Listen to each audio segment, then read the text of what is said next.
रोशनी act की करते हैं, जो माजी का एक्ट था और अब एक्ट रहा नहीं, क्योंकि इसको कहा जा रहा है कि रोशनी स्कैम है। और हर दिन सरकारी अफसर जो है अपना अपडेट दे रहे हैं, अपने ऑफिशियल पेज पर अपडेट दे रहे हैं और आवाम के सामने वो फहरिस्त रखते हैं जिनके ऊपर ये इल्जाम है कि उन्होंने रोशनी स्कीम या दीगर मामलों को बालाए ताक रखते हुए गैर कानूनी तौर पर जमीनें हड़प की हैं। महकमा माल की तरफ से एक और लिस्ट जारी की गई है और इसमें भी कई लोगों के नाम सामने आए हैं, कई सियासी पार्टियों के जो बड़े चेहरे हैं वो सामने आ रहे हैं और जिसके बाद ये माना जा रहा है कि मुश्किलें और भी बढ़ सकती हैं बीजेपी समेत दीगर पार्टियों की भी, क्योंकि कई लोगों को खुसूसी रियायत दी गई थी। कुछ फहरिस्त आप देख रहे हैं टीवी स्क्रीन पर, इसमें कुछ नाम सामने आए हैं जिनमें साबिक वुज़रा हैं, ताजिर हैं, कुछ और लोग भी जम्मू के साथ साथ जो इस वक्त जम्मू से बाहर निकल चुके हैं, जिनमें एनआरआईज जो आपको पहले ही बता चुके हैं, सियासतदानों की फहरिस्त भी इस लिस्ट में शामिल है। दूसरी बड़ी बात जहां पर दफातर को लेकर एक बहस छिड़ी है, पहले पीडीपी का नाम, अब बीजेपी का नाम भी सोशल मीडिया पर, जिसके बाद काफी ज्यादा बीजेपी की तरफ से पलटवार भी किया जा रहा है। और रोशनी एक्ट के तहत जो ये 5वीं फहरिस्त जारी हुई है, इसमें जो बड़ी इलाकाई जमातें हैं उनसे वाबस्ता लोग और भारतीय जनता पार्टी के लीडरान के नाम भी सामने आने की खबर है। बड़ी खबर हम आपको बता रहे हैं कि एक और फहरिस्त जो है वो कल रात देर गए इंतजामिया की तरफ से जारी कर दी गई है और उस लिस्ट के अंदर पीपल्स डेमोक्रेटिक पार्टी, कांग्रेस और कुछ बिजनेसमैन के नामों का ऐलान किया गया है, जिन पर यह इल्जाम है कि उन्होंने इनक्रोच किया है, सरकारी जमीन या फॉरेस्ट लैंड को उन्होंने लिया है और उनके ऊपर करोड़ों रुपया भी रियायत दी गई है। सांबा जिले की अगर हम बात करें, जो इस वक्त बड़ी खबर के तौर पर हम आपके सामने रख रहे हैं, संजीव शर्मा जो साबिक कांग्रेस लीडर प्रकाश शर्मा के बेटे हैं, उन्होंने जमीन रेगुलराइज करवाई है। एज पर ऑफिशियल डॉक्यूमेंट 3 कनाल जमीन जो है वो नंदनी में रोशनी स्कीम के तहत, जिसके लिए 7.2 लाख यानी 7,20,000 रुपया जो है उन्हें सरकार को देना था, सरकारी खजाने में डालना था, जिसके एवज उन्होंने सिर्फ 3 लाख रुपया डाला है या 3.5 लाख के करीब पैसा उन्होंने जमा किया और बाकी मानदा 50% की रियायत डिस्काउंट उन्हें स्पेशल दे दी गई। इसी तरीके से एक और नाम जो इस वक्त काफी ज्यादा सुर्खियों में है, विक्रम मल्होत्रा जो कांग्रेस लीडर भी रह चुके हैं और 2014 में उन्होंने इंतखाबात में भी हिस्सा लिया था। उन पर भी इल्जाम है कि उनके करीबी रिश्तेदार की तरफ से इसी तरीके का जमीन जो है वो लिया गया, कोई 17 कनाल 5 मरला जमीन उनके नाम पर भी है और वहां पर भी जितना पैसा देना था पैसा दिया नहीं गया और 50% से ज्यादा रियायत जो है कानून को बलाए ताक रखते हुए दी गई है। इस तरीके की बातें जो है वो सामने रखी जा रही है। पीडीपी की मुसीबतें कम नहीं हो रही है और पीडीपी के साबिक लीडर निजामुद्दीन खटाना का नाम भी सामने आ रहा है, जिन पर यह इल्जाम है कि 8 कनाल जमीन को उन्होंने रेगुलराइज करवाया रोशनी स्कीम के तहत सुजवा के अंदर।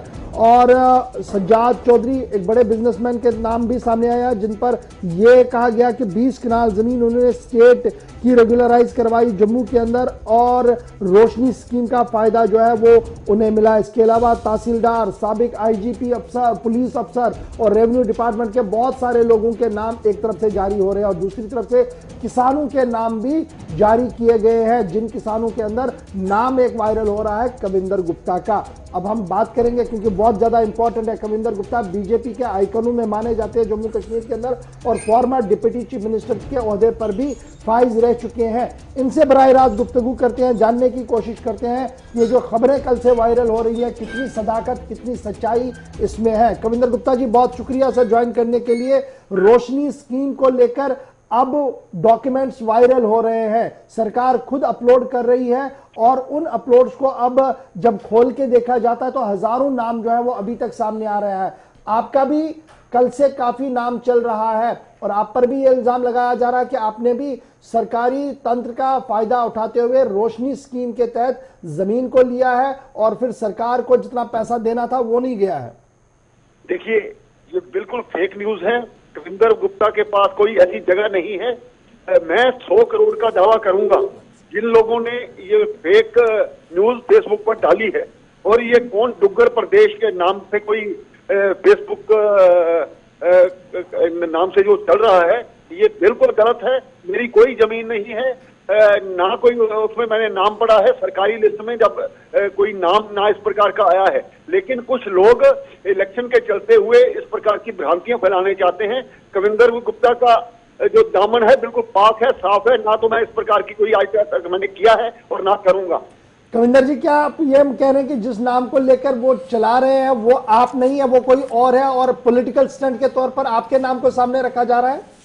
बिल्कुल, इस प्रकार की खबरें जब भी इलेक्शन होती है, 2014 में जब मैंने इलेक्शन लड़ा था, किसी लड़की के साथ ऐसे फेक फोटो डाल करके मेरे विरोधियों ने वो काम किया था। लेकिन इलेक्शन के बाद वो चीजें खत्म हो गई, क्योंकि इस वक्त जो लोग खटपटाए हुए हैं, जिन्होंने करोड़ों रुपया घपला किया है, मेरे पास कोई इस प्रकार की ना तो जमीन है, ना थी, ना होगी।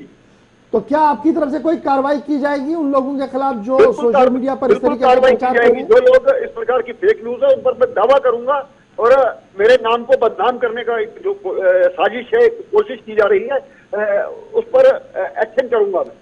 बहुत शुक्रिया कविंदर गुप्ता साहब ज्वाइन करने के लिए। साबिक deputy chief minister Jammu Kashmir state के और भारतीय जनता पार्टी के बड़े लीडरों में इन्हें माना जाता है, क्योंकि कल रात से बहुत ज्यादा सरगर्माहट थी कि जनाब कविंदर गुप्ता साहब का नाम सामने आया और उसमें यह कहा गया था कि उन्होंने स्टेट लैंड को ऑक्यूपाई किया है और सरकार का नाजायज इस्तेमाल उठाया, सरकारी पोजीशन का नाजायज फायदा उठाया, और उन्होंने कहा कि उनके पास कोई जमीन है ही नहीं। और जिस तरीके से ये चिट्ठियां और ये सीडी वायरल हो रही हैं, इसका उनके साथ कोई ताल्लुक नहीं है और कार्रवाई भी उन लोगों के खिलाफ की जाएगी जो उनके नाम को उछाल रहे हैं। लेकिन यहां पर सवाल इतना ही नहीं है कि क्या कविंदर गुप्ता साहब का है नहीं है, लेकिन बहुत सारे नाम यहां पर आ रहे हैं, जम्मू से लेकर कश्मीर तक, जहां पर अब मामला सुप्रीम कोर्ट की नजर में भी है। एक तरफ से जम्मू कश्मीर हाई कोर्ट के आदेश के तहत स्टेट लैंड, रोशनी एक्ट और साथ साथ फॉरेस्ट लैंड के नामों का ऐलान किया जा रहा है। वहीं पर सबकी नजरें अब सुप्रीम कोर्ट पर है कि सुप्रीम कोर्ट क्या उन हजारों लोगों को कोई राहत देगी जो वहां कई सालों से रह रहे हैं, 10-10, 20-20, 40-40 सालों से रह रहे हैं। क्या उन्हें कोई राहत मिलेगी या नहीं मिलेगी, इस पर भी सबकी नजर है। लेकिन बड़ी खबर यह कि बार पलटवार वक्त वो रोशनी एक्ट को लेकर जो है वो लगातार जारी है, और आज श्रीनगर में जो प्रेस कॉन्फ्रेंस होनी है उसमें भी बड़ी चीजें जो है वो खुलकर सामने आएंगी कि किस तरीके से आगे पीछे कागजात को किया जा रहा है।